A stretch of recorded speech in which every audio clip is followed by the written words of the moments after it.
Michigan, I'd like to get a crew together and do a cruise real fast. Dave Bennett did that when they opened the line. Illinois, yeah. But I never knew it. He had some of his friends together, nobody else.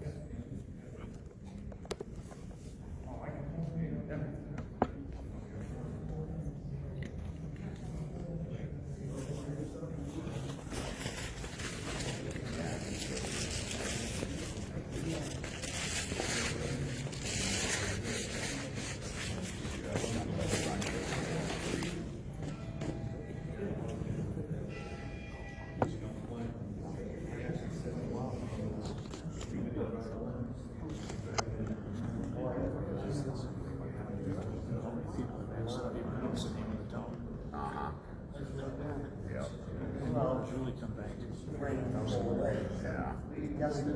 I always say on Castleville. Yep. And why is it on?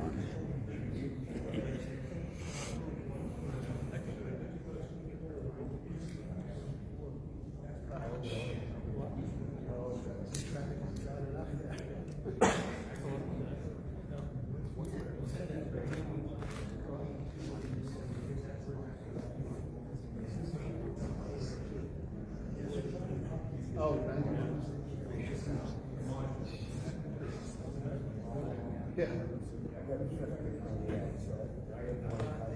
Oh, yeah.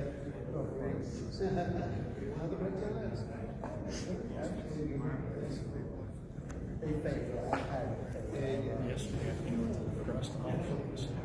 They're using it discreet. Oh, really? You know what a muffler chisel sounds like? No. You've never heard of a frickin' pneumatic muffler chisel? Oh, yeah. Okay, I'm This thinking goes of on muffler. It's a pneumatic. Yeah, air chisel. Air chisel. That's what I'm thinking, muffler. Oh, really? Oh, my God. There's at least two of them. So I went and talked to the foreman. I said, "You guys knock off at 3:30? Yeah, we'll be done before then." Good. I said, "It's kind of tough to see you. He's going to be back at 6 in the morning." I said, "Yeah, I'll be up by then. I think I woke up before 6 this morning. The plane that they were working on is the plane that comes from across the room that we're working on. What kind of big planes are they? They're probably 8 to 10 feet. Yeah. Once they get done with that plane, they're working there this morning. Yeah. They're on a different plane. Jeez. They were using a scraper, like a 6-inch or 8-inch scraper. Man, that was the day before. Peter was working too. He don't make Yeah. so.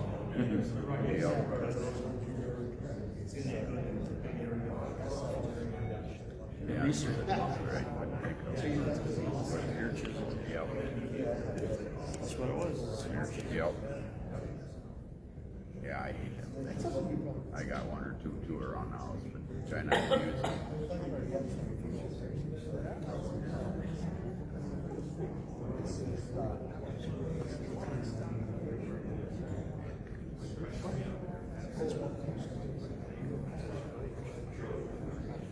Bring them over.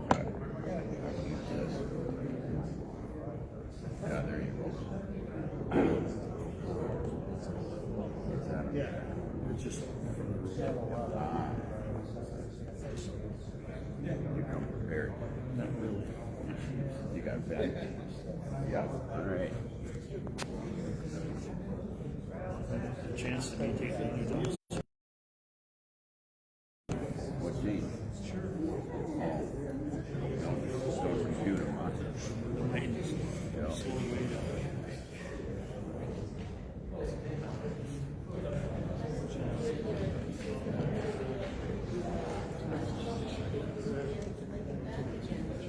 Oh, yeah. Still part of it.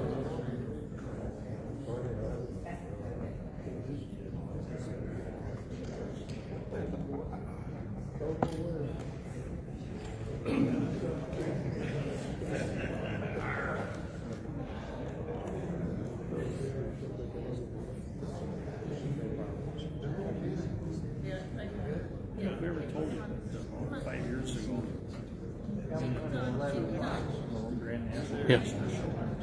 Los Angeles. Oh, yeah, no. Pomona, California. There was a fish last night. Wasn't that good? 4 companies. The broil, yeah. It's held at the Yeah. I think we're good. fairgrounds in Pomona, California. Lots of cars, lots of fun. And of course, it's the big car for the area, whatever it is. And while wandering around, there was all kinds of people wandering around.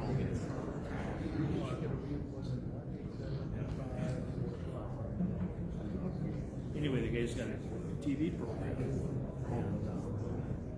he's kind of a bald-headed guy and works by himself and does a lot of metal fabrication. So I asked him to go talk to him if he wanted to. He's here to look, enjoying the show like we're trying to. Yep. And there's Gregory's Hall of Fame on the fairgrounds. There's all famous stuff. People pull up and park. They pay their money to get in and park. Lots of neat California cars. Yep. You had a roadster, don't you? T-bucket? I sold that many years ago. Oh, you did? The guy that was working on it, I ended up buying parts and pieces for him. And then, speaker phones are wonderful. Anyway, he was building it kind of the way he would have built it. And he started off with, there was a frame came with the thing. He didn't like the frame. He wanted to put it on a Model A frame. And the Model A frame was too big and it's just coming out ugly. And it's like, and he found a guy that wanted to buy it. It's like, sell it. Yep. Well, you only had the body then? I had the body, a frame, engine and tranny, rear end, really? Nice. steering box, chrome drop axle, Nice. all kinds of stuff. What motor were you thinking? 283 Chevy, 65 All right. The motor had been kind of gone through, I say, kind of. But anyway, he was a runner. I knew he was a runner. Uh-huh. Huh. You know, I wanted to have some input in the way the thing was being built. Yep. And I was getting no input. It's like, it's time to just Yep. cut the strings. Yep. Review.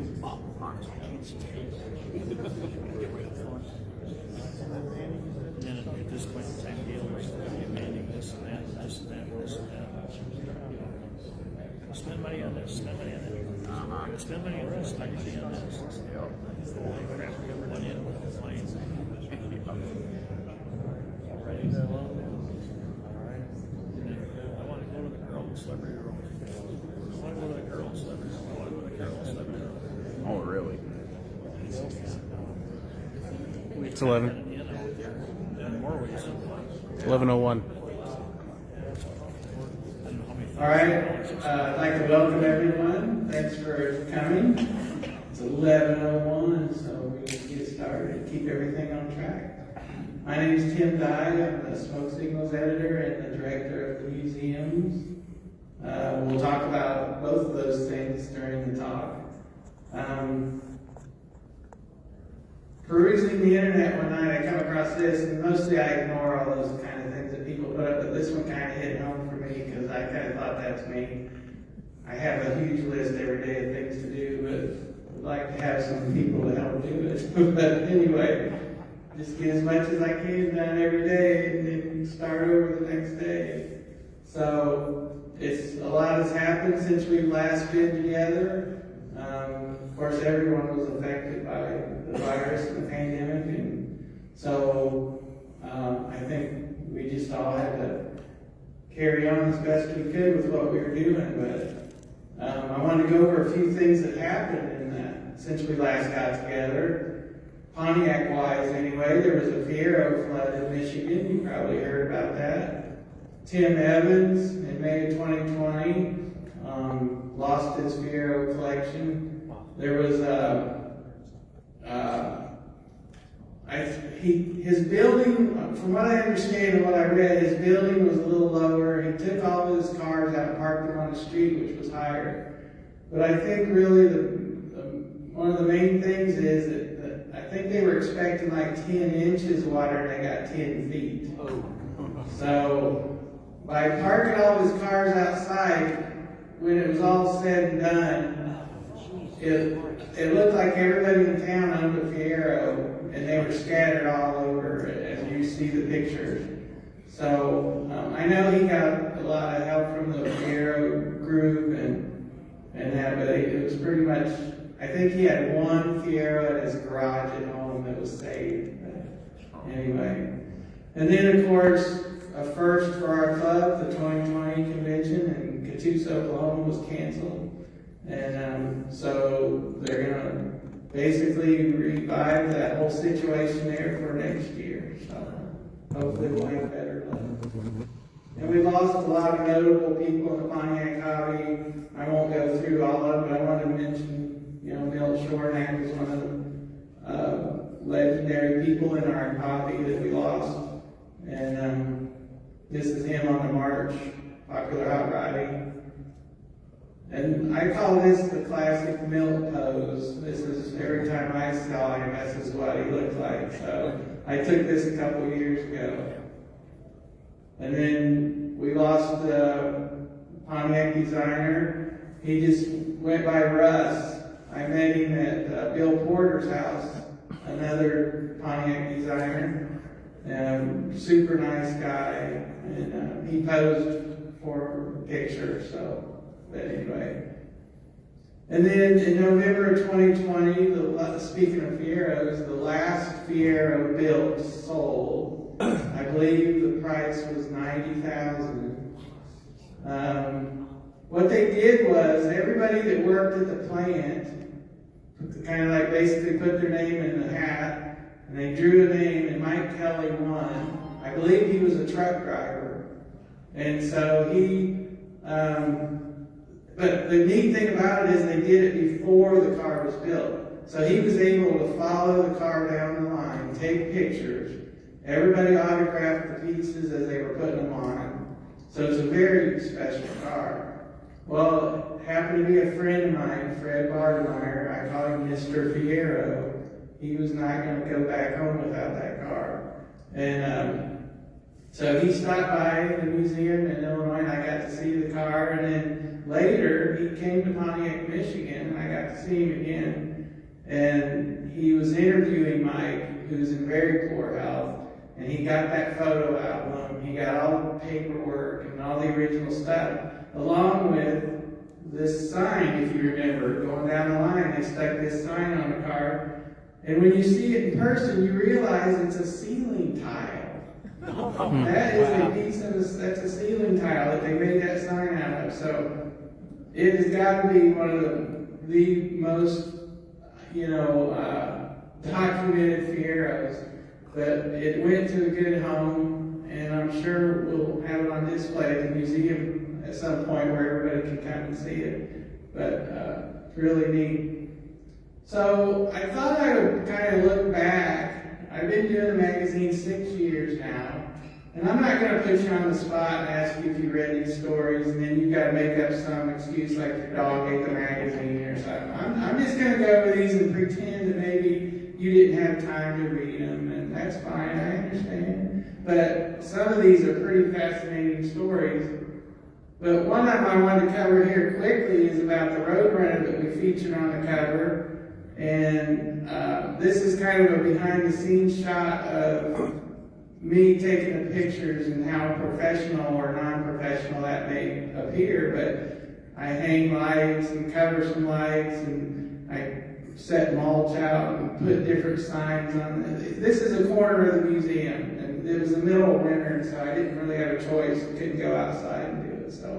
But anyway, but for you guys, what's the greatest thing is the original owner and the guy that raced it, John Leeser, is here, and he's in the room with us. And so and beside, he's on the left. Yeah. Beside him is Tim Truex, the current owner of the car. So, John is a Native American. He was a tail gunner in the Korean War. He race Pontiacs, I'm thinking the heck with the guy in the beer commercial. This is the most interesting guy in the room right here. So, anyway, be sure to visit with him while he's here. I think you'll enjoy it. So, then one of the stories that people are still talking about, and I truly believe sometimes the best stories just fall in your lap. And I was at the museum in Illinois, and this lady walks in, Carol, and starts telling me this story about how her family took an Oakland on a raft down the Yukon River. And I'm all ears, and so she keeps telling the story that her parents wanted to come to the lower 48, and there was no road from the town they lived in. So her dad built this raft and put the Oakland on it, and for 3 days they went down the Yukon River to get to a place where there was a road that they could take to get to the lower 48. And you'll see how he started the car up and he put paddles on the rear wheels, and that's how they motivated. That's her sitting on the fender right there. And so, the first thing I said, do you have pictures? Well, you see obviously she did. And I want to tell you, if you go on YouTube and you search, Oakland, Yukon, I'm not sure, there's actually a color home video they shot showing this. So you need to check that out. But just an amazing story. And she just walked in the museum and there it was. So, yeah. And then this story I was pretty proud of, which is I call it DeLorean's Palace. A lot of the stuff you see in the smoke signals you may not realize, but you cannot go on the internet and search and find this stuff. And so that's what makes it, I think, the best. And I had never found really a printed word about what I call the new administration building that opened up in 1970.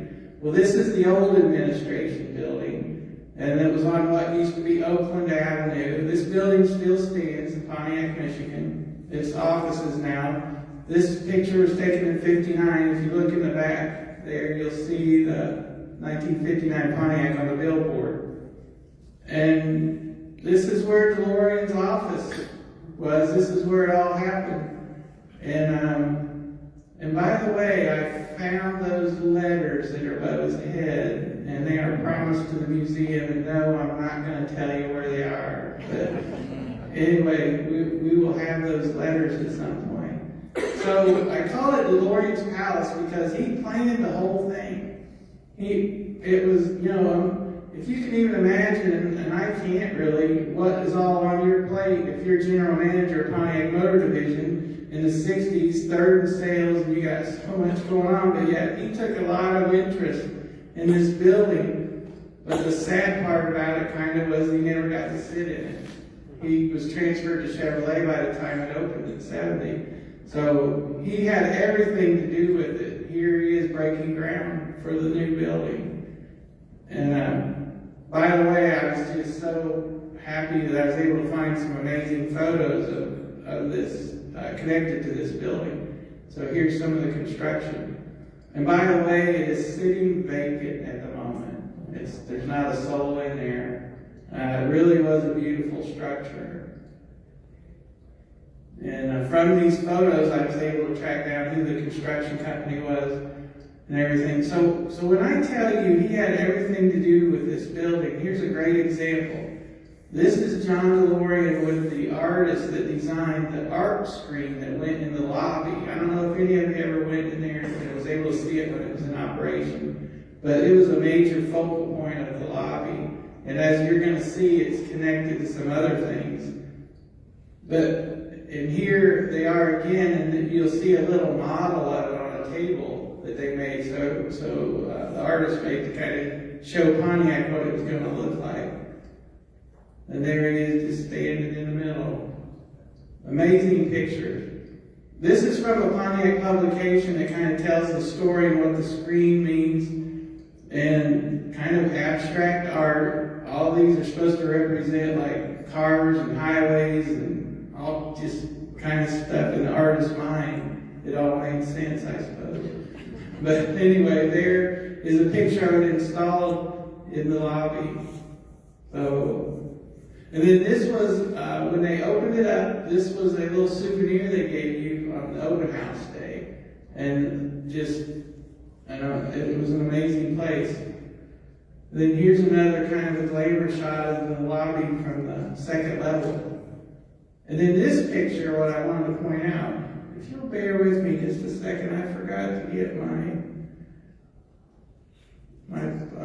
I have a laser pointer that I can help point out some of these things as I go along here, because you may not see it. It's turned on. Oh, okay, sorry. It needs to see my face. There you go. Okay, I guess most of you are watching over here currently. So you see right there that is an award, and it's made out of the same material as the walls. Okay, so that is the beginning of the master's program for dealerships.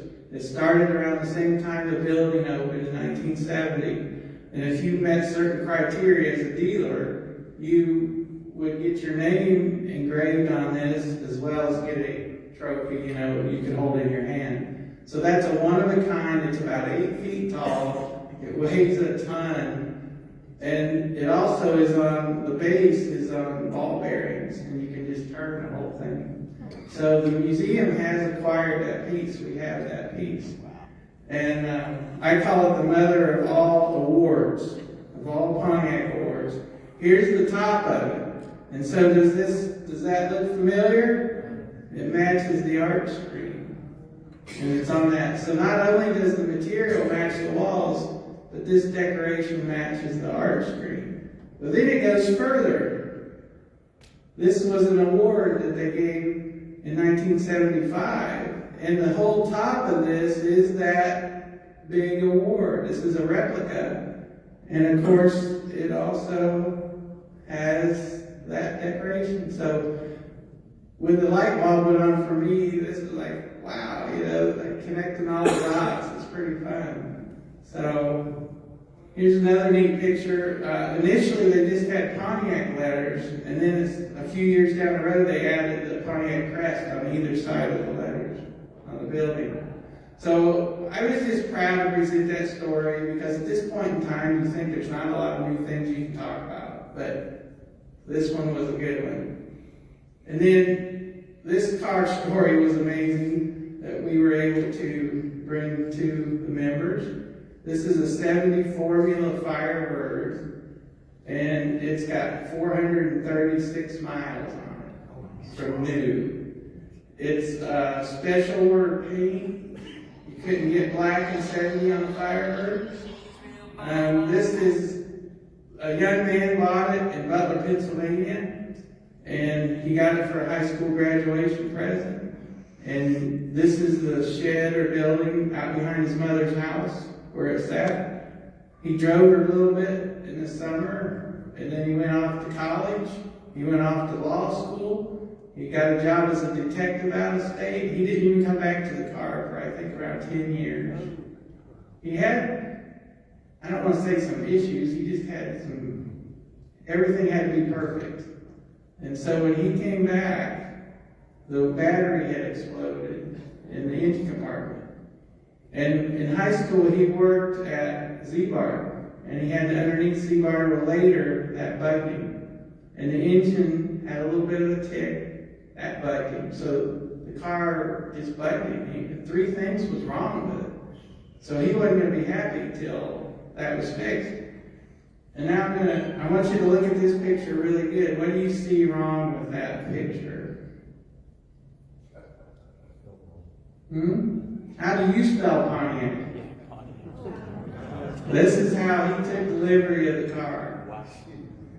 Somebody was messing with him. Yeah.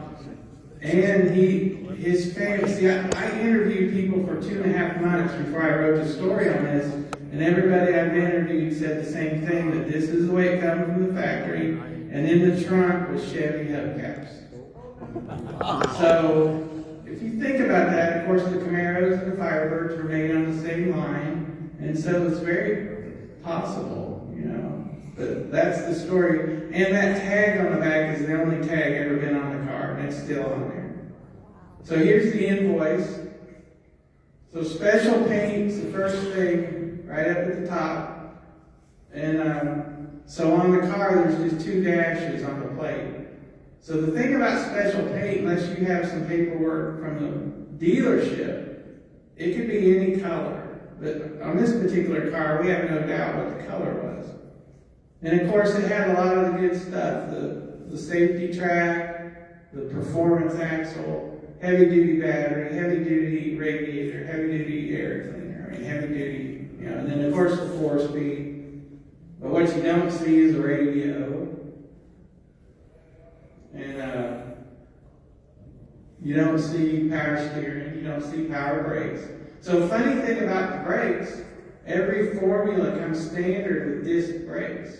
So this is a non-power disc brake car. So try to find some of the different pieces that make that up today. And then, so he ordered no wheel or hubcap option, so it just comes with the bare, you know, the poverty caps and the bare wheels. And the car still smells new when you open the door. And it's on display at the museum. And if people are like super interested, and I happen to be up there, I go, I said, you want to smell what a new 70 car smells like? I open the door, they stick their head in there, and they're just like, wow, you know, this is cool. But here's what, and as far as I can tell, it's got the original fan belt on it. They still got the tags on the springs. But what I didn't tell you was, I need to back up here a second. He found a guy who said that he could fix those 3 things for him. And he gave him the car.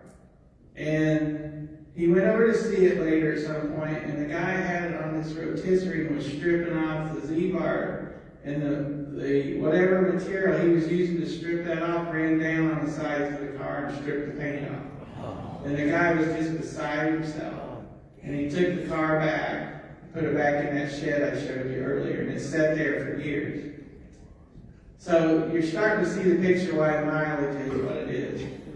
So then later down the road, he met a professional guy that ran a restoration shop. And by this time, he'd opened his own law business. So money was really no object. And he gave the car to the guy and said, make it like brand new, make it perfect. So, of course, you didn't need to touch the interior. You didn't need to touch the trunk. He took the engine out and fixed that. Probably repainted the engine. He had to repaint the car. And this was 25 years ago. And then, in the meantime, he built a heated garage. And when it came home, he stuck it in there and it never moved again. And he was perfectly happy to go out and look at the car because it was just in his head how he wanted it. And so that's what made him happy. And when he passed, the family called the museum. And the museum is the only people they were let in to see the car.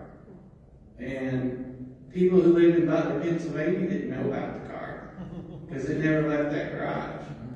And so I went there and got it out of the garage and brought it to the museum. I detailed it and took it to the Trans Am Nationals and got gold with it.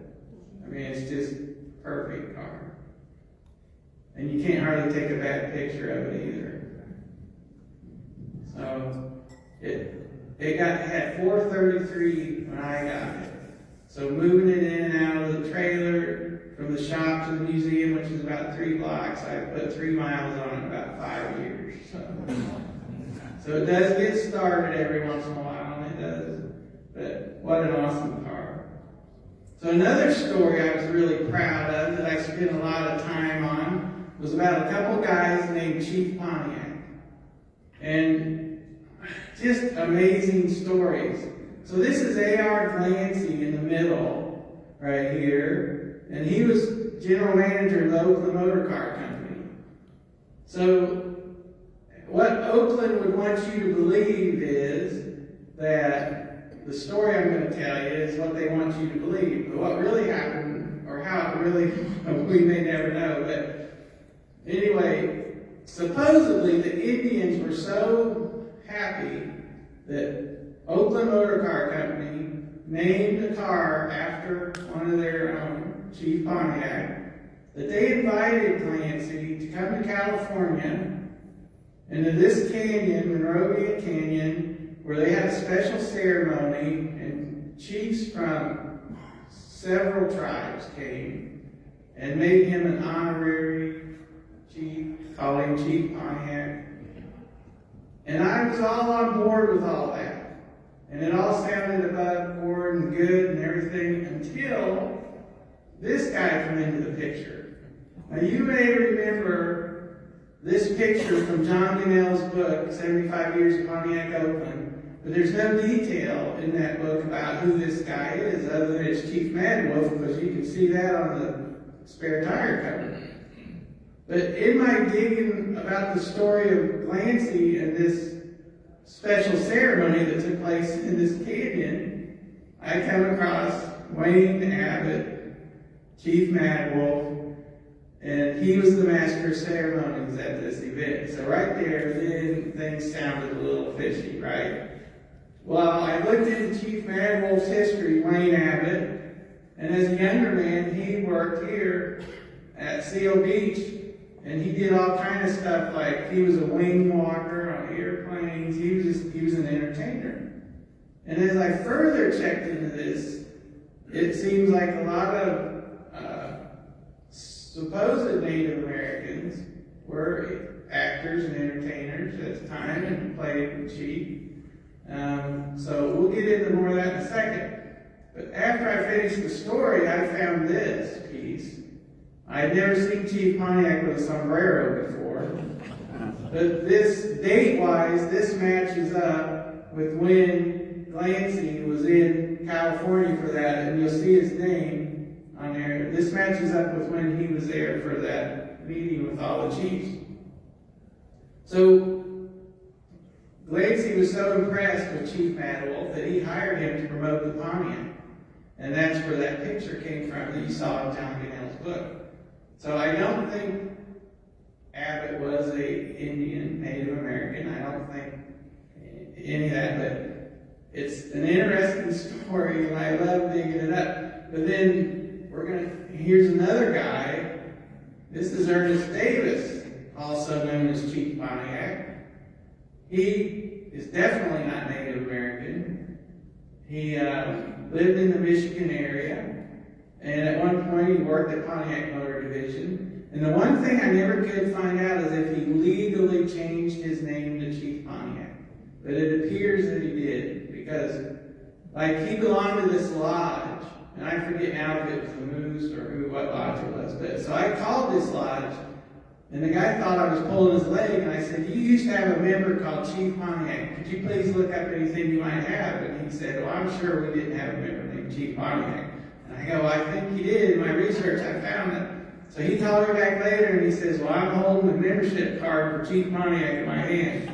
And I said, "Well, what can you tell me about him?" You know, he didn't know a whole lot, but he was really shocked. But for a while, Chief Pontiac had his own business. And how I learned about him was eBay. Because I collect any books written about Chief Pontiac, and I come across this one. And there was a letter from Chief Pontiac, this one, in the book, and it talked about this business that he has, the Indian Medicine Office, where he would sell herbs, and the letter in the book was where he also sold like mice to hospitals for testing and so forth. So he did a little bit of everything. And then he also performed at the Florida State Fair every year as Chief Pontiac. And so he had a daughter, and what do you think her name was? Princess Pontiac. Yeah, that was her. And so anyway, later in life, he ended up moving to Muskegon, Michigan, and living in this house, which has now been torn down. But back in the 50s, if you got out the Muskegon, Michigan telephone book, right under the turkey farm was Chief Pontiac and his phone number. So, but the ending is kind of sad. It took me a long time to find him, but he's buried in a cemetery in Michigan. It's an unmarked grave, and his daughter's beside him. And I spoke to him there, and because I wanted to do something with a marker for him, you know, and they said I couldn't. You got to be family, and I never was able to find any of his family because his daughter died really young, and she never was married or anything. So it's just right there is where he is. So, but like I said, there's a long line of this, and maybe the most famous is Iron Eyes Cody, who we later found out was Italian, and he went everywhere. He was a pretty famous actor, actually, even before he did his commercial for pollution in the 70s that we all remember. And he even wrote books about Indian Sign Language and all kinds of stuff. So it's been super interesting researching some of these stories and what you dig up, and it's just been a lot of fun. But then once in a while you stumble on something that really takes off, and that's this one. So I don't remember how I come up with it, but you know, for years now, barn find has been a big thing. And I'm like, well, that term is almost overused, but I'd like to do something in a magazine with that kind of cars. And not 2 weeks later, this guy pulls up in front of the museum in this car, and I'm like, that's what I'm talking about right there. And this guy, he just had come from the salt flats out in Utah. There was salt on his car, and he just drives this thing everywhere. And so I went and photographed it, and then I put the word out in the magazine. I'm looking for these kind of cars, and it really struck a chord. I ended up having to go out, stretch it out in 3 issues to get all of them put in here that everybody sent. So it was really a neat thing. But I thought, well, I myself have some cars like this, right? I've got these two, and the white car looks way too good in this picture.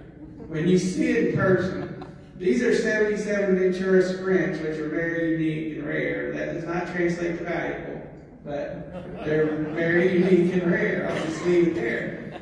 And the white one, I bought a long time ago, ended up selling it and getting it back.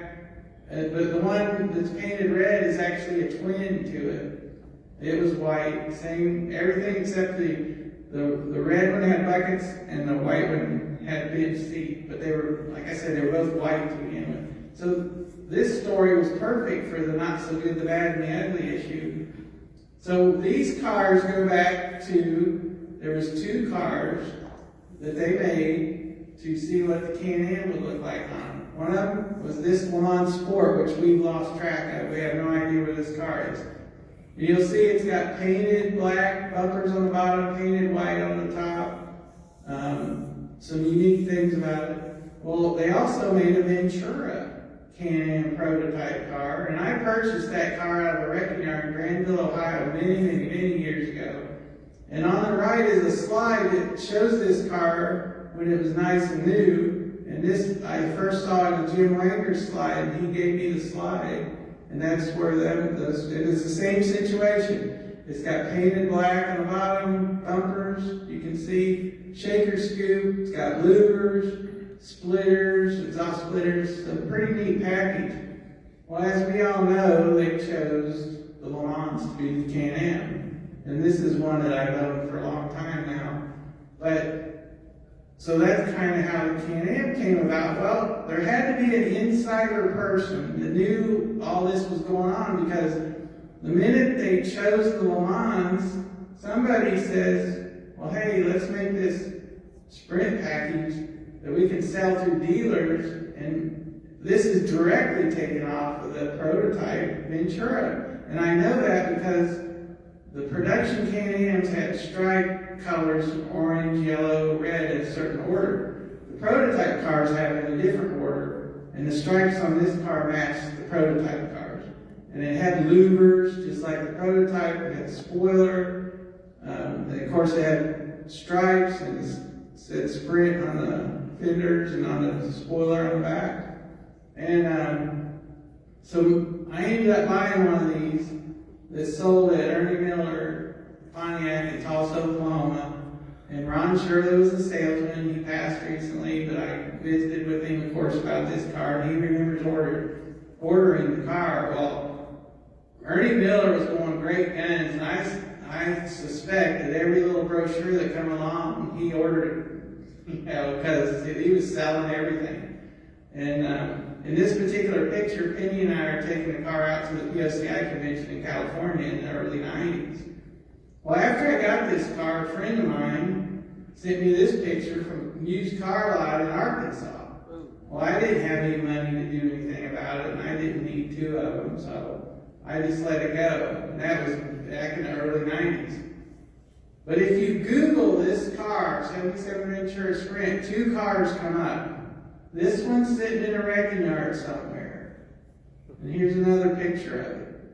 And then this one, which is mine, sitting in my front yard in Broken Arrow, Oklahoma, when I lived there. So that's the only two you see on there. Well, then we know about the red one.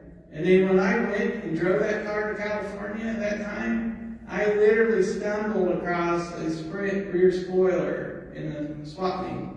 And it was a black car. And of course I bought it. I've not seen another one since. So you got a pretty small circle there. So the louvers is what is the most interesting. So my wife was actually kind of missing this car, which is unusual for her. She's usually like, what are you going to do with another car, or where are you going to put it, and all the usual wife stuff. So for her to miss something, I'm thinking, well, I better do something about it. So I tried to track this car down for years and never could. Well, then, many of you familiar with Vern Howard. He's in our club, and he's a Canon guy. And about 2 years ago, a year and a half ago, I get this text from Vern. He goes, well, you should go to Craigslist in Kansas City. Look. So I did, and there was that car.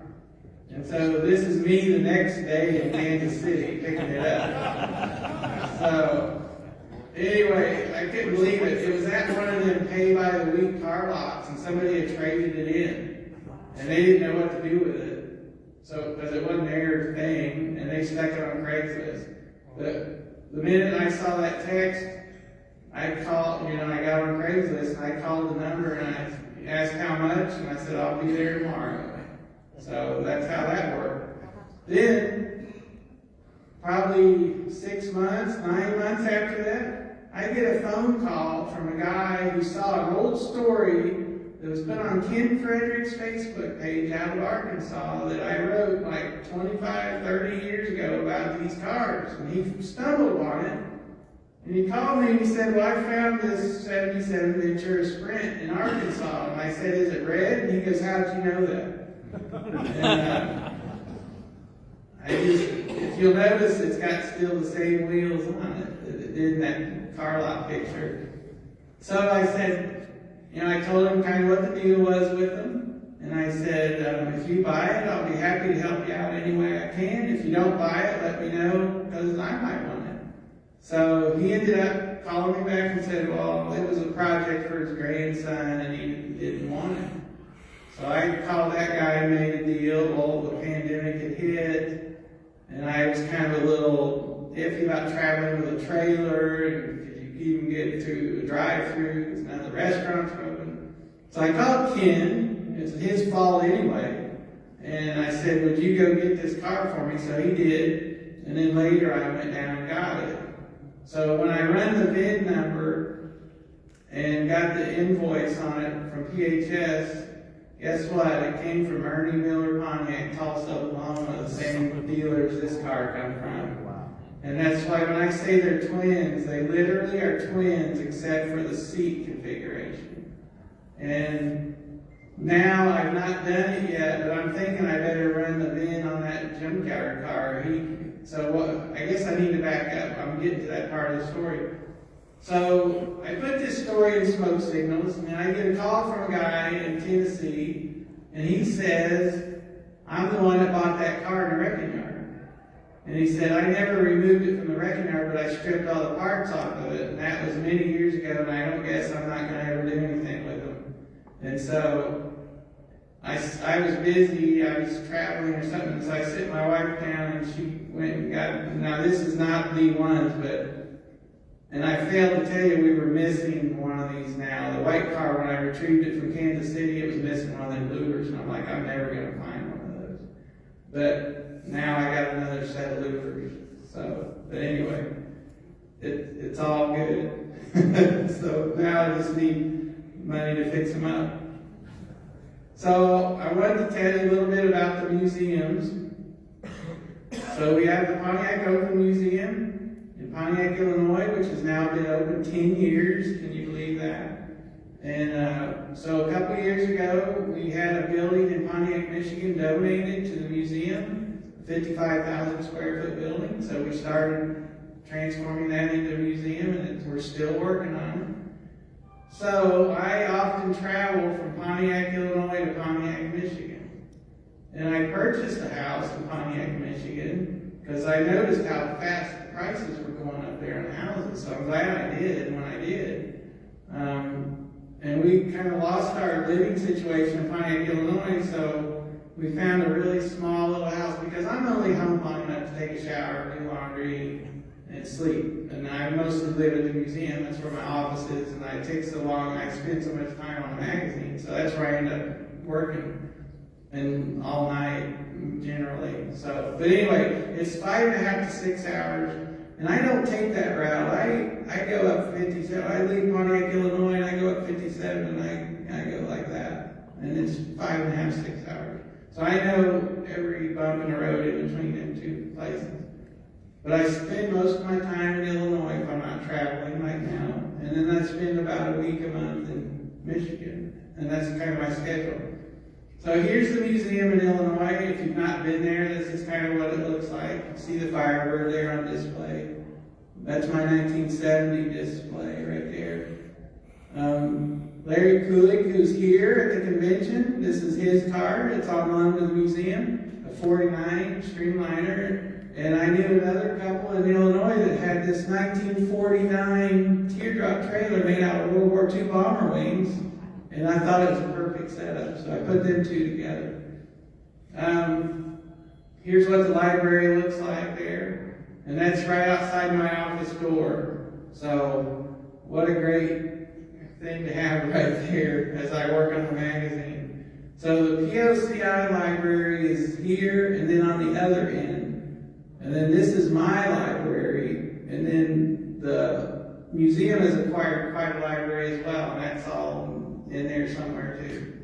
I mean, I do have it all separated, and I know exactly what's what. But there's shelves here you can't see, and that's museum library. And then in my office there's a bunch of shelves, and that's museum library. So we've been getting some amazing things for the library. So this took place yesterday. We got new awnings. The old ones kind of gave up the ghost, as you can see. And so we got new awnings yesterday for the museum. So, and then every year we have our show there, which is our biggest fundraiser. So, with just my wife and I, and not much else help, we still seem to accomplish quite a bit as far as projects around the museum. So one of them we've done is, this is off the top of a 1947 accessories display that I restored. And it's taken me quite a while to get it done. Pontiac recommended that you either put this in the showroom, like we see here, or you put it in your parts department, like we see here. And you put accessories that you can sell to customers. Well, here's off the brochure.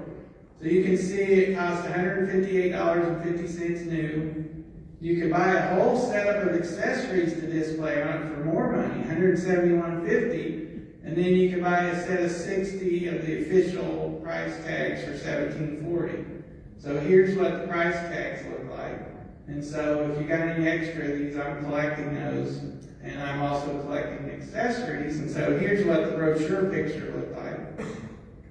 So it's a pretty neat thing. And I've not seen too many of these. And so here's what ours turned out like. It really come out nice. Wow. So I was super happy. In case you don't know, just like the magazine, I'm pretty picky about everything I do, so I want it to come out kind of just right. So it came from this dealership in Stoughton, Wisconsin, and it was donated to the museum. So what's funny is, like, I don't know how you think about the museum, but probably when you hear me say somebody donates something, you're like, that's great. And it is.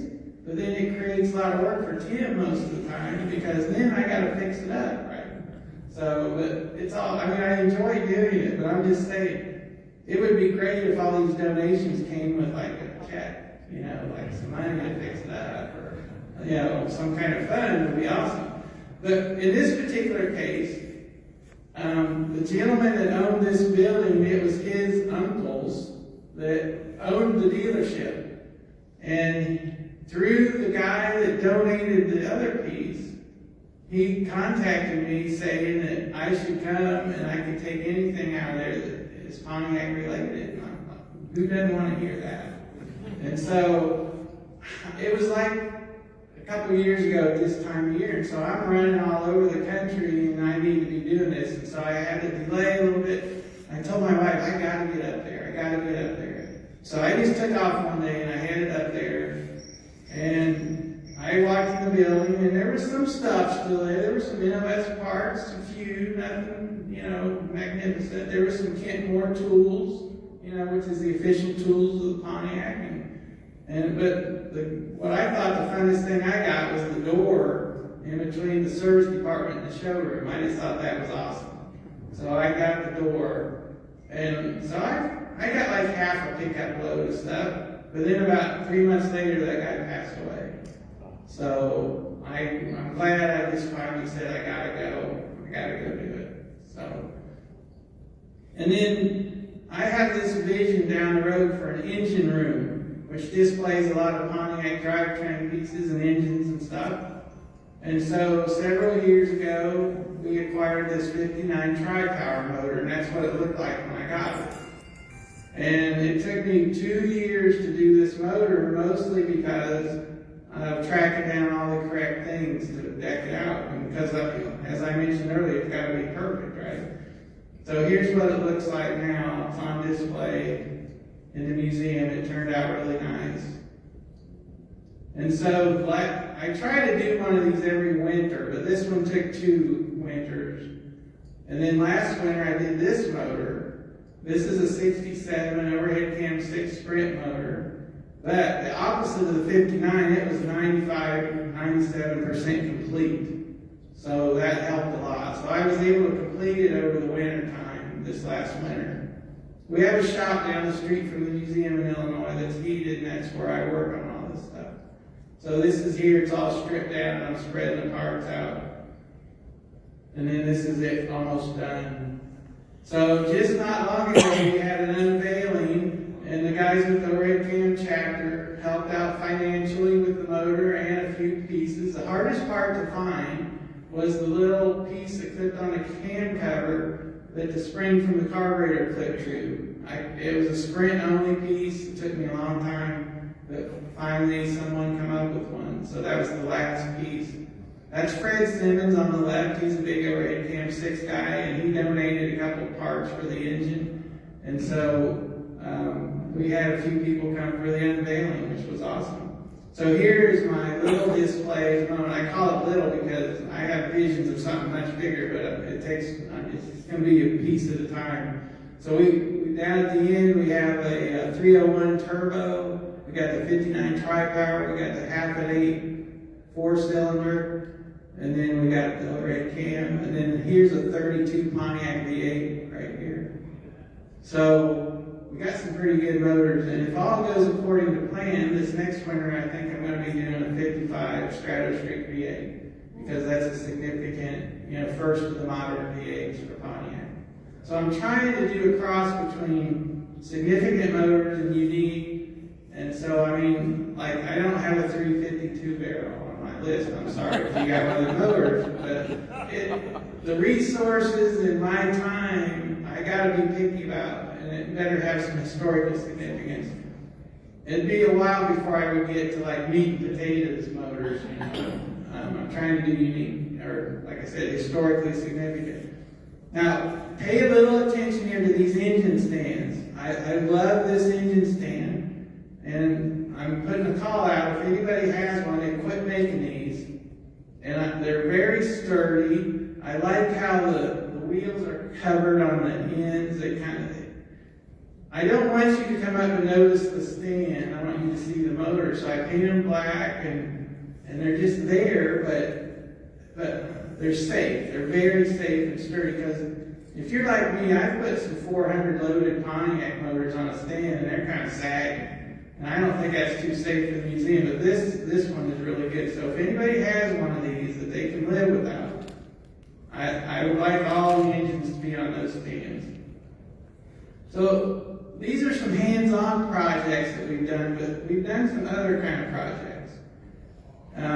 Most recently, during the pandemic, we thought we would do some internet things. So I come up with this idea to do a minute at the museum, and I hope the audio works with this. But as I play this, keep a couple things in mind. One is Tim is not a TV personality, and it's in the middle of winter in Pontiac, Michigan, in a building with no heat.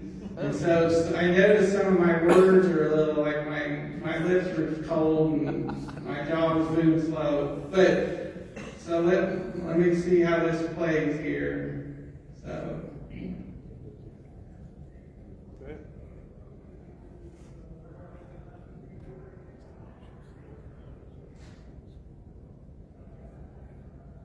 Hello, I'm Tim Knight. Welcome to another episode of Minute at the Museum. Today we're going to talk about the 64 Parisian Safari. And this is a very unique vehicle. It's a Canadian-built Pontiac, built in offshore Canada. And the Canadian market was a little more frugal market. So GM had to come up with a way to bring cars to market a little less expensive than the ones in the U.S. So what they did was they made Pontiac with a Chevrolet chassis and a Chevrolet drivetrain with a Pontiac body on it. And this Parisian is the top of the line for Canada, but in the U.S. this is more equivalent to our Catalina, and on top of that we still have the Bonneville.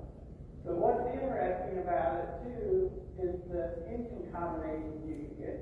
So for this car, available was a 6-cylinder all the way up to a 409 with 2 4-barrels. This particular car has a 283 2-barrel. But that gets really good gas mileage for such a big car. And under the hood, you can literally sit on the wheel well and work on the engine. There's so much space with that little small body Chevy motor in it. Another interesting thing, the block is painted orange, and it does not say Chevrolet on the valve cover.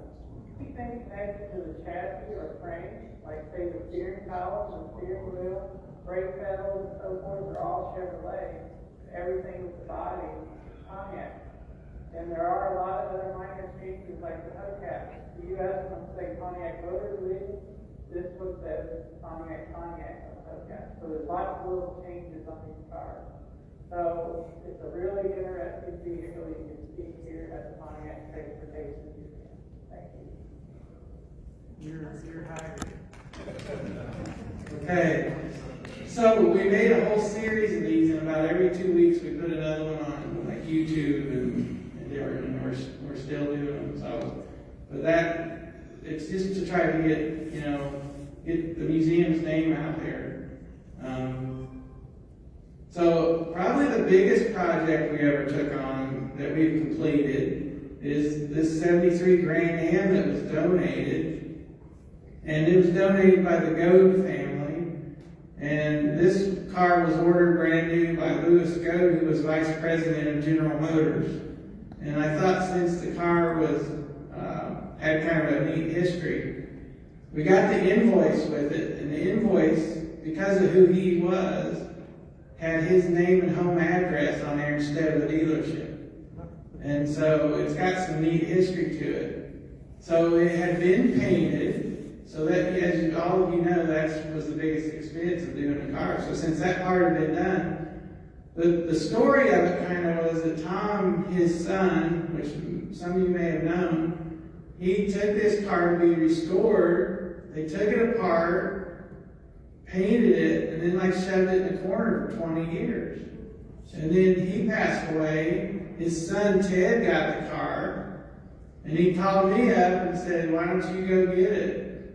And so I went to Michigan and I got it, took it back to Illinois, just kind of surveyed the situation, and it's like, hey, everything seems to be here. So we started putting it back together. Anyway, it turned out real nice. And but it's hard for us to do projects. That was a big project for us to do with our finances and our personnel. But anyway, you don't see too many four-door Grand Ams around, and it's got some neat history. So, and then another project started with this guy. Does anybody know this guy? Oh, yeah. Lars. And so he walked in the museum in Pontiac, Illinois, wearing that, and I just turned to my wife and said, "Now that guy's serious. If you got a big tattoo of Pontiac on your arm, you're not messing around." I had heard, once he told me who he was, I don't think I met him before, but I knew his name because he was actually on the board, or is he still on the board, as an international director. So we don't see him here too much, but he does come once in a while. So I'm like, "What are you doing, you know?" And he says, "Well, I was in Virginia picking up a totem pole." And I said, "A Pontiac totem pole?" And he goes, "Yeah." Well, I'd never seen one before. And those are super rare. So he's like, "Let me take you out in the back of the van and show it to you." So we're like a couple drug deals going on here. He's opening the van, showing me this totem pole. And in the process, tell me how he got it. He goes, "Well, the guy's got another one, but he wouldn't make a deal." Lars was looking for a deal. Like, if I buy both, I get one, get them cheaper, and the guy wouldn't do it. So he said, "Forget it." And I said, "You call him right now and tell him it's sold." I didn't even ask how much, but I figured I did at some point, before I made the deal. But I'm like, man, the opportunity to buy one. So I sent my friend Bruce the next day over to pick it up. And it was basically in a building where he drove by every day in Virginia. And he's like, "I can't believe that was in there. I drive by that building every day on my way to work." So he took his Pontiac wagon over and he picked it up. Here's kind of what they look like. This one was donated by Pontiac Motor Division to a Boy Scout troop. And this one has one of the sections missing. They're 12 feet tall.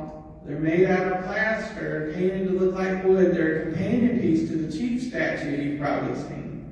Made the same time, same way. And anyway, so then, correct me if I'm wrong, but in this Tyrone Mount, is that his name? Yep. Right? Yep. So he was nice enough to bring it from Virginia to the museum in Illinois. And so, typical of like the chiefs and stuff, there's a lot of paint loss. So I've got these people in Pontiac, Illinois that are a cross between an artist and a sign company that they run. And they do excellent work. So they restore the chief statues. Actually, I got 2 chief statues coming from different parts of the country that they're going to restore for us. So they're really good at it. Here's kind of a neat picture of after they patch them up, prime them. This is in the primer before he starts painting them to look like the wood. And then this is us putting it up. In case some of you might know, my well-dressed helper there is the former mayor of Pontiac. So he would often kind of come by the museum, just check in, how's it going, and sometimes I put him to work, Well, he's no longer the mayor, but he was a lot of help to us. So here's what it looks like today. It's in our camping display with the 78 Phoenix hatchback with the tent option. And so it looks pretty good there. And so here's a future project. So some of these projects come with a story, right? Well, this one was told to me that this was off of Arnie Beswick's car. And it was actually, it's off of this car. And it was the first car that Arnie had with a hood scoop. So, and the reason I believe him is because he bought this car and restored it. And that's why I know that the hood comes from that car. So I eventually want to get it repainted to blue. I forget the official name of that blue in 61. And then hopefully I can get Arnie to autograph it, and we'll have a neat wall hanging piece for the museum with a little bit of history. And then another car that was donated, and I'm not sure what I'm going to do with it yet, is this car. And you might be scratching your head like, why would you take a donation like this? Well, it just has to hit me just right, or if I feel there's some history to it. So this is a 68, Le Mans. But look at the building history. Look at the VIN number. 600005. So at first you go, well, this is the 5th one made. Yes and no. If you go look at the date, if the date of this car, 2/22/8. So how can it be the 5th one made in February of '68? So this is why, because that R stands for Arlington, Texas. And so they didn't start making A-body cars until now, right here. And so this is the 5th one they made. And it's a standard shift car Sprint with the 4-barrel. And I still don't know exactly what its future is going to be or how. I mean, there's a lot of options you can do. I mean, we may not ever have the money to totally restore the car. But I restored a Judge for myself, and when I first opened the museum, I only had the chassis done and the drivetrain, and I put that on display, and it was hugely popular. So maybe in my engine room display someday will be the whole chassis with the engine and all. We'll just see what it brings, what happens. But it's kind of an expensive project for the museum to completely restore this car, so I don't see that happening. And by the way, should you ever want to donate something, we have a discussion. We talk about what it is you want to donate, and then what your expectations are, and what the museum can actually do. So it's not like we just take everything you drop off or whatever. We got to have a talk about it, because I don't want anybody unhappy with the museum. So this car was donated recently, and as you see on the front, it says SB4, and it does have a Super Duty 4-cylinder in it, but it's this car. And this was a rally car that was bought new with that purpose in mind, and it was, because this is the best picture of it, another need we have is these Marshall lights. We need 4 big round ones and 2 rectangle ones. But other than that, this car is all there. The unique scoop, the spoiler, roll bar, everything is still there. And this, of course, the complete Super Duty motor is still there. So this is not going to be that bad of a project. And if need be, if you've been to the museum in Illinois, you know that for a while I've had these red panels on display from a Ventura. So we might have a really cheap paint job right there by just switching the panels. I don't know, we'll see. But here's a picture of it in action. So it's well documented. So a doctor bought it brand new with the intent of rally racing it. And then Pontiac gave him a discount on the car. And then a team of people who worked at Pontiac was the pit crew or the crew for the car and actually built the car for racing. And the gentleman right here, whose name escapes me at the moment, is still with us and still works at GM and is very excited to help us out to get the car put back together. So it's always great to have that information. And then here's another one you might be scratching your head about. But what's neat about this one, there's 2 things that help decide that we would take this. One is this is the number 2 GMC RV sold to the public. It's VIN number 22. 21 was the first one sold to the public, 22 was the second one. The other thing is that a Michigan group of GMC RVers have sworn on a stack of GMC shop manuals that they would help us with this project. And so with those 2 things in mind, we accepted that as a project, or as a donation for the museum, but it'll be a project.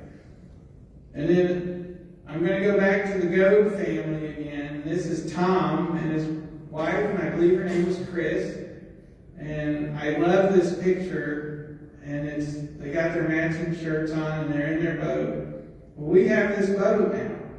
It's a 57 Trojan. And you're like, why would the Pontiac Museum take a boat? Well, right there's why. This is a 400 out of Pontiac Engineering that Tom put in the boat. It does not have a VIN number on it, so it never was in a car.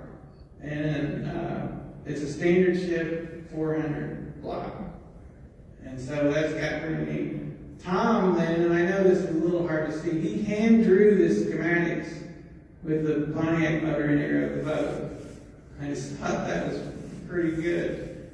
And then it's got Trans Am gauges in it, which I also thought was pretty cool.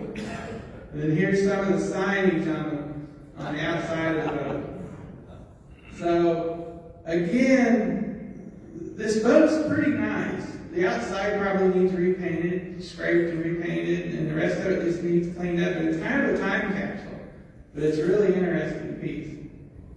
And then we've had some wonderful donations. Ron and Betsy Thomas of Zanesville, Ohio donated this 29, and it runs as good as it looks. It's a beautiful car. And it's on display. And it's a perfect running mate to the 29 Oakland Roadster that was donated to the museum quite some years ago. And so right now I got them sitting close to each other in the museum, and I often tell people about the differences. And you can go around and go, okay, the Oakland has a chrome headlight like this, the Pontiac is painted. There's just tons of things like that. And when you got them both sitting there beside each other, you can talk about that. But this is a beautiful car. And then recently, and most of you, a lot of you maybe, know Joe Stout. He's an early president of the POCI. His family had a Pontiac dealership. And he recently sold his home and downsized. And he called me and said, Tim, come and get the dealership stuff. So I went there and I went through his garage, got all of his dealership stuff, and then I brought back his 16 Oakland, and he gave me so much stuff that I made this display case just for him and his dealership. And again, what I do with stuff that's donated is just on a case-by-case basis. I mean, but I even have more than this that I have in a box, and this is eventually going to translate to a story and smoke signals as well. I mean, he even gave me the doorknob off the building, where the dealership was.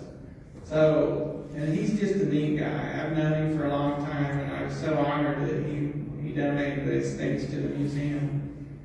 And then this car was recently donated. It's a Bonneville SSEI, and it's just mint. We got it from the original owner, and he took meticulous care of it. And it's just a great example. And at the time, this was a high-dollar car. This was the top of the line. And then we got Fiero trash cans. I mean, hey. At the dealership or at the factory, every department had their own trash can with their name on it, where it come from, and so a lot of these got pitched. And so that's whenever we have a Fiero display, you can bet that the Fiero trash can is going to be there. And then this was donated, and it's like the coolest parts book rack I ever seen. And it lights up, got the advertisement on the back where you'd be standing as a customer. I have since filled up with parts books. But what's really fun for me is then to match up the original order form for it. So I can tell who made it, what the cost was, and everything. So that's always fun to do. And then how many of you remember the story I did in the magazine on a little auction that was in Astoria, Illinois, of a Pontiac dealership that closed in like 1974? Does anybody remember that story? And they had an auction. And I went there, and the bidding was crazy. And literally, like, I had to stop a guy and ask him, why are you paying so much? And he had just taken down the Chief Pontiac painting off the wall that was water stained, faded. It was pretty bad. And he was proud as all get out to get it. And I said, well, as nicely as I could, I'm like, my basic question is, why did you pay so much for this? Because I thought he paid like 3 times what it was worth. And he said it was worth it to him because he could take it off the wall. He knew where it come from. He knew the history of it. And for him, that was worth it. Well, I wish I knew that guy now, because that day I bought a couple things, but not much. I didn't have enough money to pay for what they were giving for stuff. But the lady who was the widow, she pulled me aside after she found out who I was and said, she's like, well, I didn't put everything in the auction. She goes, I'll come see you at the museum one day. I said, okay. So sure enough, about a year later, her and her daughter shows up. And one of the things they donated was her husband's coveralls and his jacket. And they're just like brand new. And it's got his name on it. It says Cooper Motor Company on the back. And this stuff is just really nice. Well, then she brought me some pictures. And in one of the pictures is her husband, very young, wearing that jacket. And so that's just awesome. And then here's the full picture. So that's her husband, and that's with his dad is here, who would have owned a dealer at the time. And this is them getting their Chief Pontiac painting that guy took off the wall. I would love to be able to give him a copy of this picture. Wow. But I don't know who he is. But maybe someday we'll get together. Stranger things have happened.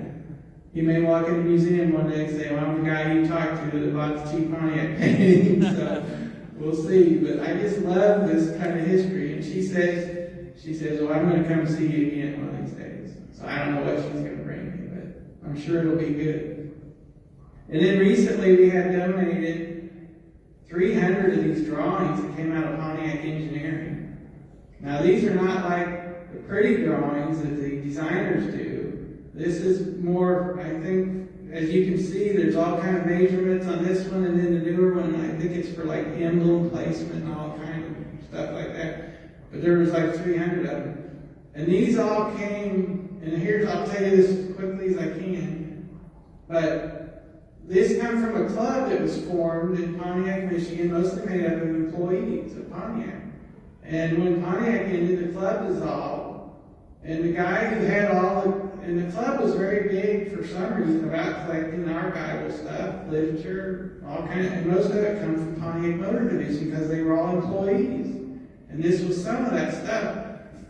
But right after the museum opened, I heard that this guy took 60 boxes of stuff to the Gilmore and dropped it off. And I know that's a fine museum, but the first thing that comes from my mind, well, they're not Pontiac people. They won't know what none of this stuff is. And so I was kind of like, man, that's too bad, you know. And so this guy gave me these things right before he passed. And then when he passed, his daughter gave me some more. But it was really good stuff. And about 2 weeks ago, Gilmore called me and said, come get this stuff. So now one of my associates went and picked it up, and now it's back with all the other stuff. And I've not yet got to see it. So. And then another kind of donation we got was this. And so it was all in the loft of that barn. It was up there. And so I lost like 3 pounds that day. But I did have some help, but still it was a lot of work getting all these parts down. And so ever since we've been selling them. And that was the intent of the donor, was that we sell these parts and the money go to the museum. And so we've been doing that, and we've made a couple thousand so far. But I will tell you that this horse was in the barn, but he was no help whatsoever. No help. So everybody asks me, about the progress of the Pontiac Transportation Museum in Pontiac, Michigan. But just as a recap here, real quick, it's a 55,000 square foot building donated to the museum, so the museum owns it. It was a school, an open concept school built in 1973, so there really was no walls. We kind of had it in 3 phases to do, like you can't eat an elephant, you can eat an elephant one bite at a time, right? Well, that's how we're looking at this. And on the one end, there's 2 levels, and then 1 big level. So this is a architect's concept of what info I gave him. Well, this wall is going to be installed next week, so that's big news.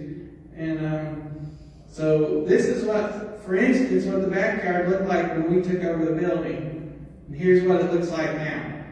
So it no longer looks like an abandoned building. We've been improving the outside and the inside. And so it's looking a whole lot better. We trimmed the trees up. And it's got nice grounds around it. And then this is what the inside looks like. So this is that 2-story section. So this is the main floor, and this is the lower level on the one end here. So it was left vacant for 8 years, and vandals or whatever you want to call them come in and stripped all the plumbing and wiring and everything. So anyway, we've been peeling up carpeting. We've been taking the drop ceilings down to get more ceiling height. We're just kind of having to start from scratch pretty much. But these are GM guys that have come and volunteered. Now GM has not come across with any funds, but they've been helpful in other ways. And I will tell you, the guys that sit at a desk all day are really excited about coming and tearing up stuff. They get after it. They really love it. So, and we're happy to provide that for them. And so this was a big stage. It was in between what was the cafeteria and the gymnasium. And we just knew that when we tore that stage out, there was going to be concrete under there. Well, there wasn't. So we had to pour concrete. Now that's a huge, big open area. And then this is what the inside looks like, where that wall is going to be replaced next week. And then also next week, a door's going in on the lower level to get cars in there. So this is kind of how I do. I take this into Photoshop and I draw on there real professional looking, but this is how I tell everybody what's going to be, how it's going to go. So right there is going to be double doors, the temporary main entrance. And, anyway, then this was recently done. This was cut in to get cars from section 1 to section 2. This was cut in so when people come in, they come to that's the theater, and they'll exit these double doors into the museum. Then that's kind of the flow. So we had both of those doors cut out. And I'll tell you, with what's going on with the pandemic and what's going on in Pontiac, Michigan, it's hard to get anything done. It really is, because, for instance, Amazon is building where the Silver Dome used to be, a huge, huge warehouse and fulfillment center. And there's thousands of workers over there, and all this construction, electricians, plumbers, everything. And you can't get hardly anybody to do anything because they're all so busy over there. And then you got the other factor where people don't need to work because the government's paying them. I won't get into all that, but it's hard to get anybody to do anything is the bottom line. So we're just doing the best we can. Now there are parts of the museum that's kind of almost looking like a museum. And I don't know how many of you remember Frank Kemp. He was a friend of mine. Well, his wife donated that sign to us, and that's an awesome sign. But this is a 1908 Pontiac made by the Spring Wagon Works. So the museum in Michigan is all about ending transportation in Michigan, which takes in some interesting things. But don't worry, it's still going to be 90% Pontiac Motor Division, because that was by far the biggest thing that went on there. But there is a lot of these other little interesting brands that are there, like this is a Carter car made in Pontiac, Michigan. And we already have 60 cars in this building. And so some amazing stuff is there. So we have a lot of volunteers. We got a plan. We got the artifacts. We got the cars. Of course, the next thing I'm going to say, all we need is money. So if Fred wrote us a check today, we'd be open in 6 months. Because everything is in place with the money. And I put your name on the bathroom at least. Anyway, so recently we got some good press because the Detroit Free Press came and interviewed me and took pictures and wrote this story. Then USA Today picked it up, and then Haggerty picked it up. So this story really had legs and got us out there to a lot of people. And one of the things we're doing is a little fundraiser, and I have a few of these with me. They're $10. It's a made in Pontiac. If your car was made at the Pontiac plant, that always gives it a little special something. And so I made these stickers, and I've been putting them on all the museum cars and my cars that were made in Pontiac. And that's just kind of a neat thing. So if you want any of those, let me know. And then I'm going to finish with this. I want to invite you to come September 18th and 19th to Pontiac, Illinois for our 10th annual All Pontiac Show. And we literally take over the downtown and fill it up with Pontiacs. And if you've ever been to it, it's a pretty fun show. And so that's coming up this year. And we were able to do this last year. And it was the biggest one we ever had. And it kind of fell in between, you know, how it kind of eased up and then it got bad again. Kind of, well, we were right in the middle of that. So we were able to do it. And but anyway, again, thank you for coming. And if anybody has any questions, I'm happy to answer them as well.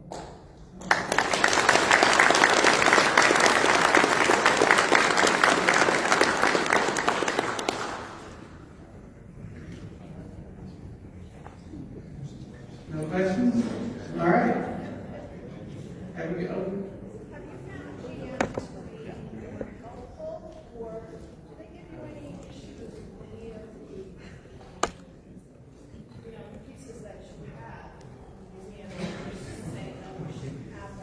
No, she's asking about our relationship with GM and how they've been towards us. We've been, of course, through connections, trying to pursue, of course, a donation from them. But and we have an outreach lady that works in Pontiac, Michigan, who works at GM, has been super helpful to us. And we've had the volunteer days where GM employees come. But other than that, really nothing. No. And they're not giving you foreign times with any of the people No. or anything that you have, so you should have that. no, they haven't. And we have some amazing internal stuff that we got, but no, and hopefully that stays that way. Yeah. And on that, though, I will tell you that the Heritage Center has reached out to all these former designers, and they borrow any of their designs that they have in their possession, which was they were not supposed to take home, and they're giving them back. They're copying them so they have them for their files, but they're not taking them. They're copying them and giving them back. So, any other questions? Yes. Is the building big enough to have a convention there? Just between you and me, that's my plan. Far out. Can you guess what year I want to do it? 26. Awesome, exactly. On the 100th anniversary of the Pontiac, how perfect would it be to have a POCI convention in Pontiac, Michigan? Nice. So that's my plan.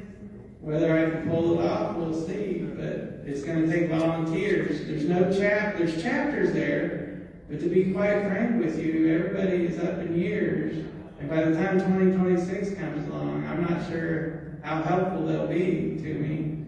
So I'm going to have to do it a little different. Probably count on my friends from throughout the country and appoint them jobs the week of and do something like that to make it happen. But yeah, there's lots to see. And by then, I will have a great tour put together of all of what's left of Pontiac and Oakland and take everybody around. And I think it'll be, you got the Henry Ford Museum, and you got the Heritage Center of GM, you got a lot to see. So I think it would be a great convention. But yeah, you got to do it in 2026. Yep. So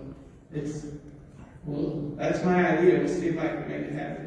I got nothing else to do, right? So, any other questions?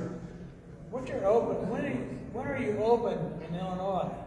We're open 7 days a week from 10 to 4. We don't mess around. We're serious.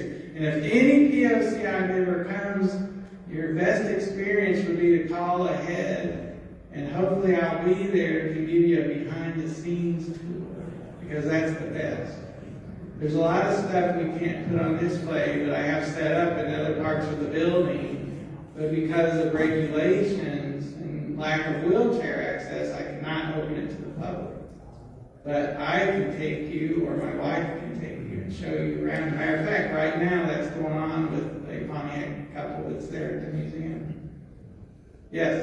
How you I want to tell them there's an excellent military museum there too. In Pontiac. Right, there is a couple other museums. One of them is the War Museum, and then there's a Route 66 museum. So actually, you can keep, in a little town of 12,000, I can easily keep you busy for a day.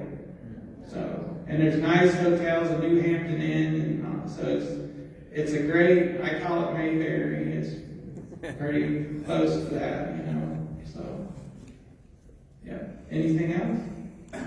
Now, you were talking about the Illinois Museum? Yes. Okay, what about the Pontiac Museum? It's that check from Fred, you know, it's not open yet. Not open at all, okay. No, so, but, same thing, if you can catch up with me when I'm there, I'm happy to give you a tour. And there's, like I said, there's 60 cars to see. Now, I'll say right now, the tour in Illinois is much more interesting.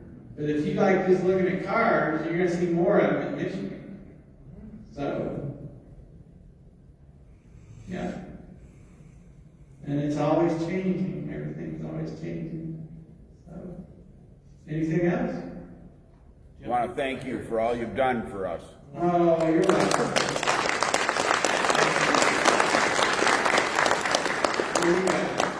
Well, I thought I would donate a car to the museum. All right. I got room for this one. On the 05 convention that was held in Greenville, South Carolina. Wow, thank you. Thank you. Appreciate it. Thank you. Appreciate it.